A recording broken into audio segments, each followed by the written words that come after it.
জিনিসটা। 6 মাস থেকে 1 বছর পর্যন্ত মায়েরা সবচেয়ে বেশি চিন্তিত থাকেন যখন উইনিং প্র্যাকটিসটা শুরু হয়। উইনিংটাকে আমরা পরিপূরক খাবার বলে থাকি আর কি, অর্থাৎ প্রথম 6 মাস তো ব্রেস্ট ফিডিংই করবে এক্সক্লুসিভলি, এবং তখন হলো মায়ের খাবারটা অনেক বেশি গুরুত্বপূর্ণ।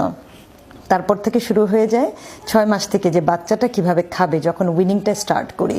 এই সময় প্রতিটি মা একটি কাজ করেন, সেটা হলো অনেক বেশি স্ট্রেস থাকেন যে খুব অল্প সময়ের মধ্যে প্রচুর ক্যালোরি দিতে চান বাচ্চাকে, সব ধরনের খাবারকে ইন্ট্রোডিউস করতে চান। একটি কথা না বললেই না, তা হলো 6 থেকে 1 বছর পর্যন্ত শুধু বাচ্চাটা প্রত্যেকটা খাবারের সাথে ইন্ট্রোডিউস হবে। কোন খাবার আপনি দিচ্ছেন, কোন ধরনের খাবার সে ডাইজেস্ট করতে পারছে সহজেই, এই বিষয়গুলিকে একটু মাথায় রাখতে হবে। তখন শুধুমাত্র আপনি নতুন নতুন খাবার দিলেই কিন্তু হবে না, বাচ্চা সেই খাবারটা প্রপারলি নিতে পারছে কিনা, this is very important. Even প্রতিটি বাচ্চার কিন্তু মেটাবলিজম, ডাইজেশন, জেনেটিক্যাল ডিসঅর্ডার কিন্তু ডিফারেন্ট, এবং কারোর সাথে কিন্তু কারোটা মিলবে না। তাই এক একটা মা এক এক রকম চিন্তা করতে হবে। একজন আরেকজনের বাচ্চাকে নিয়ে কখনোই কম্পেয়ার করবেন না, প্রথম কথা হলো এটি। এখন আসেন যে কিভাবে 6 মাস থেকে 1 বছরের খাবারটাকে অ্যালোকেট করবেন, এই বিষয়গুলো নিয়ে একটু চিন্তা করতে হবে। কারণ এই সময়টা হলো শুধুমাত্র বাচ্চাকে খাবারগুলো প্রপারলি বোঝানো, শেখানো, টেস্টটাকে একটু একটু করে দেওয়া। আমি সবসময় বলে থাকি যে 6 থেকে 8 মাসের বাচ্চাদের টেস্ট বার থাকবে একেবারেই সমান থাকে, যার কারণে বাচ্চাকে এই সময় একটু হালকা ব্লেন্ডেড ফর্মুলা, অর্থাৎ আপনি একেবারেই মশলা টশলা সবকিছু ছাড়া দিতে হবে। তো তার প্যারেন্টস যেই ধরনের খাবার অভ্যস্ত, বাচ্চাও কিন্তু সেরকমই হবে। এবং আপনি যখন তাকে শেখাবেন তখন তাকে ওইভাবে শেখাতে হবে খাবারটা, যে ধাপে ধাপে কিভাবে নেওয়া যায়। Food combination very much important, যে কোন খাবারের সাথে আপনি কি মিক্সড করছেন। এই জন্য বললাম যে অনেকে খিচুড়ির সাথে ফিশটা পর্যন্ত মিক্সড করেন। আমি যার অ্যাগেনিস্টে বলি যে আমরা নর্মাল লাইফে যারা আছে, আমরা কি কখনোই ভুনা খিচুড়ি বা সফট খিচুড়ির সাথে ফিশ দিয়ে খাই? একটু এভাবে চিন্তা করে দেখবেন। অর্থাৎ যে ফুডটা আপনি নর্মালি নেবেন না, সেটা কিন্তু বাচ্চাকে দিবেন না। বাচ্চার একটা সাইকোলজিক্যাল ডেভেলপমেন্ট কিন্তু সেই সময় তৈরি হতে থাকে। অর্থাৎ বাচ্চা খাবারটাকে রিফিউজ করছে আর আপনি তাকে জোর করে খাবারটাকে খাচ্ছেন, এটা একটা মেন্টাল প্রেশার, কারণ সে তখনও বলতে পারছে না। এই জন্য বাচ্চাদের একটা স্মেল পাওয়ার আছে, দেখবেন যে অনেক সময় খাবারের স্মেলটা নিয়ে সে রিফিউজ করছে, তার মানে তার ভালো লাগছে না, তখন সে খাবারটাকে ফোর্স করবে না। বাচ্চার খাবারটাকে নিজে একটু টেস্ট করে তারপরে বাচ্চাকে দিবেন। আপনার যদি ভালো লাগে তাহলে কিন্তু বাচ্চারও ভালো লাগবে। এই জন্য বললাম যে food combination very much important, যে কোন খাবারের সাথে কোনটা মিক্সড করছেন। কেউ কেউ আছেন যে সুজি দিচ্ছেন বা ওটস দিচ্ছেন, তার সাথে একটা ডিমও দিয়ে দিচ্ছেন। খেয়াল করবেন যে যখন বাচ্চা ম্যালনিউট্রিশনে ভোগে তখনই আমরা শুধুমাত্র বলি যে এটাকে ক্যালোরি রিচ করার জন্য, আদারওয়াইজ কিন্তু দরকার নাই যে মাল্টি টাইপ অফ ফুড আপনি মিক্সড করে বাচ্চাকে দিতে হবে। 6 থেকে 1 বছরের মধ্যে বাচ্চাকে সিঙ্গেল খাবার দিয়ে আপনাকে অভ্যস্ত করতে হবে। সো 6 মাস থেকে যে খাবারগুলো আপনি সিরিয়ালের মধ্যে শুধুমাত্র সুজি, গমের সুজি, চালের সুজি, রাইস রাখতে পারেন, আপনি সামটাইমস ওটস রাখতে পারেন। আর সবজির মধ্যে হলো আপনি লাউ, পেঁপে, গাজর এবং মিষ্টি কুমড়া, এটাকে প্রমিনেন্ট করবেন। আর 8 মাস থেকে আপনি অন্য খাবারে চলে যাবেন। অনেকে ডিম নিয়ে খুব বেশি ওয়ারিড থাকেন, ডিমটা কখন শুরু করবেন। ডিমটা 7 থেকে 8 মাসের সময় আপনি শুরু করেন। প্রথমে বয়েলড করে কুসুমটা দেওয়ার অভ্যাস করবেন। কুসুম যদি আপনার বাচ্চা টলারেট করতে পারে, দেন আপনি ট্রাই করবেন সাদা অংশটাকে, এবং সেটা ফার্স্ট ব্লেন্ড করে একটু নিজের হাত দিয়ে সফট করে করে বাচ্চার মুখে দিবেন।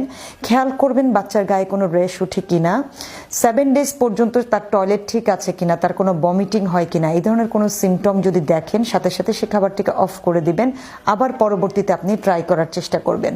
মাছের ক্ষেত্রে চেষ্টা করবেন যে সামুদ্রিক মাছ আপনি উইকলি 1 দিন দিতে পারেন, 60 গ্রাম, অর্থাৎ ছোট একটি টুকরা। আবার আমাদের যে দেশি মাছ আছে, রুই, কাতল, আইড়, মৃগেল, এই ধরনের মাছও কিন্তু আপনি ওর খাবারে দিতে পারেন। এবং একই দিনে ডিম, একই দিনে মাছ এবং একই দিনে চিকেন না, কারণ এতটুকু একটা বাচ্চার যে ওয়েটটা, তার ওয়েটের সাথে প্রোটিনটা অ্যাডজাস্ট করতে হবে। প্রত্যেকটা মানুষের বডি ওয়েটের সাথে প্রোটিন অ্যাডজাস্ট করতে হয়। আপনার বেবি যদি একটি ডিম খেয়ে ফেলতে পারে পার ডেতে, তাহলে কিন্তু তার সারাদিনের প্রোটিনের চাহিদা অলমোস্ট হয়ে যায়। কারণ একটি বাচ্চা যদি জন্মের সময় তার ওজন থাকে শুধুমাত্র 2.5 থেকে 3 কেজি, আমরা তখন বলে থাকি যে জন্মের 3 মাসের সময় যেন তার ওজনটা ডাবল হয়, অর্থাৎ 5 থেকে 6 কেজি। তারপর থেকে অর্থাৎ 4র্থ মাস থেকে কিন্তু তার ওজনটাকে প্রতি মাসে 1 কেজি করে আমরা চিন্তা করি না। তখন হলো 200 গ্রাম 300 গ্রাম বাড়বে, বাচ্চাটা ছুটাছুটি করবে, ক্যালোরি বার্ন করবে, এটাই স্বাভাবিক। এবং মায়েরা অনেক ওয়ারিড হয়ে যায় যে প্রতি মাসে কেন তার 1 কেজি করে বাড়ছে না। মনে রাখবেন, কোনো বাচ্চাকে ওভারওয়েট করানো যাবে না। এই সময় যখন আপনার বাচ্চার ওজন বাড়তি থাকবে, অটোমেটিক তার অর্গানগুলো ড্যামেজ হবে। তার এই বাড়তি 1 কেজি ওজনও কিন্তু তার heart, kidney, liver, lung, even বোনসের উপরে পড়ে যাবে। সো এই কাজটা কোনোভাবেই করা যাবে না। বাচ্চা প্লেফুল থাকতে হবে, খাবারটা ঠিক টাইমে নিতে হবে, বাচ্চা সিক না থাকলেই হলো। শুধু খেয়াল করতে হবে তার প্রপার নিউট্রিশন যাচ্ছে কিনা, অর্থাৎ গ্রোয়িং এজে যে খাবারগুলোকে প্রমিনেন্ট করা হয়, vegetable, fruits, serial and protein, এবং এই খাবারগুলো অবশ্যই রেশিও অনুযায়ী দিতে হবে। কোনো খাবারই তাকে এক্সট্রিম দেওয়া যাবে না। অনেক মা আছেন সারাক্ষণই বাচ্চাকে বিস্কিট, চিড়া, মুড়ি, সুজি, সাগু এই খাবার, অর্থাৎ আমরা অতিরিক্ত কার্বোহাইড্রেট দিই। এতে হবে কি, বাচ্চার ওজন অনেক বেড়ে যাবে, বাচ্চা একদম ফাঁপা হয়ে যাবে, বাচ্চাকে দেখতে আপনার কাছে খুবই ভালো লাগবে, কিন্তু এটাতে তার অন্য নিউট্রিশন ডেফিসিয়েন্সি তৈরি হয়।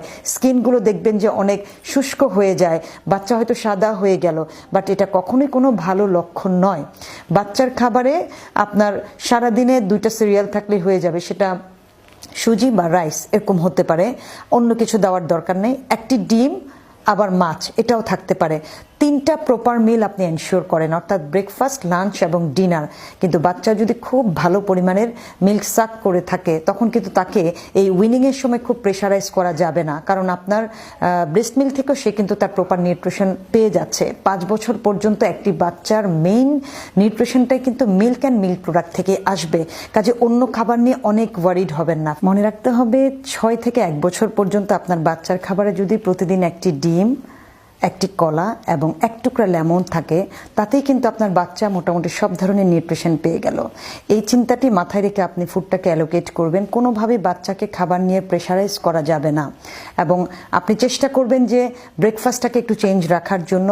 সেম লাঞ্চটাকেও আপনি চেঞ্জ রাখবেন। কখনো কখনো এমন হতে পারে যে লাঞ্চে আপনার বাচ্চা শুধু 1 পিস ফিশ খেয়েছে, তাতেই কিন্তু এনাফ। কখনো এমন হবে আপনার বাচ্চা শুধুমাত্র একটু ডাল খেয়েছে, সেটা 60 থেকে 100 ml, তাতেই তার স্টোমাক কিন্তু ফুল হয়ে যাবে। নিজের মতো করে চিন্তা করলে হবে না যে একই মিলে আপনার বেবি ভাত দিয়ে, ডাল দিয়ে খাবে, তার সাথে 1 টুকরা মাছ খাবে, আবার সবজি খাবে। অবশ্যই আপনি তার অভ্যাস করাবেন, প্লেটটাকে আপনি সেভাবে সাজাবেন। এটি যখন বাচ্চা দেখবে, তার আইকিউ লেভেলটা শার্প হবে এবং সে বুঝতে পারবে যে খাবার এভাবে সাজাতে হয়, খাবার এভাবে নিতে হয়। তার কিন্তু ফিজিক্যাল এবং সাইকোলজিক্যাল দুটো ডেভেলপমেন্ট কিন্তু একসাথে হয়। এই জন্যই আমি বারবার বলি যে ফুড কম্বিনেশন করা, ঠিক টাইমে ফুডটাকে দেওয়া, এটা বাচ্চার ডেভেলপমেন্টে অনেক বেশি হেল্প করে। আপনি যখন প্রতিদিন একই খাবার আপনার বাচ্চাকে দিবেন, সে বুঝেই নেবে এটাই ব্রেকফাস্ট, এটাই লাঞ্চ এবং এটাই ডিনার। এই জন্যই ভ্যারিয়েশন রাখতে হবে। খিচুড়ি তৈরি করার সময় খেয়াল করবেন যে প্রথমেই সবকিছু মিক্সড না। একদিন আপনি খিচুড়িটাকে শুধু চাল আর ডাল হতে পারে, একদিন হতে পারে চালের সাথে সবজিটা 2 থেকে 3টা কালারফুল সবজি দিয়ে দিবেন, দেখতে সুন্দর লাগবে।